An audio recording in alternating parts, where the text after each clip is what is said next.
e pastaj ne bani dua Resulullah sallallahu alaihi wasallam për banorët e Shamit dhe tha i dashuri Allahut, Allahumma barik lana fi Shamina, Allahumma barik lana fi Yemenina, qalu wa fi Najdina.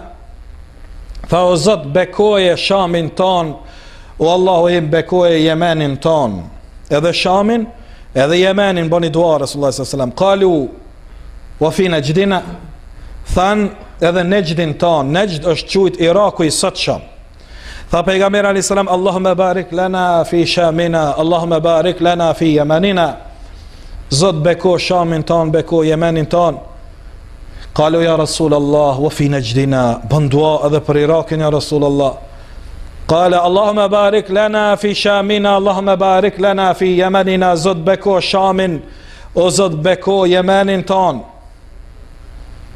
Qalu wa fi Najdina, edhe Najdin ya Rasul, edhe Irakun. Tha Rasulullah sallallahu alaihi wasallam, hunalika az-zalazil wal fitan, pra asaj toke do të dalin tha termetet dhe fitnet. Tjetër, wa biha yutla qarnu ash-shaytan, hadithi e transmeton Sheikh Albani, e ka përmend në hadithet e sahiha me numrin dorë 2246. Najd, Ibn Hajar al-Asqalani kur e ka shpjegu këtë hadith, Khatabi dhe ulemat e tjetë hadithit kanë thonë Najdi është fjala për Irakun. Sot është një krahin në Arabinë Saudite e quajtur Najd rreth Riyadit, por nuk është Najdin kot Resulullah sallallahu alaihi wasallam që është përmend, por ulemae kanë thonë është fjala për Irakun. Ka thotë termetet dhe fitnet.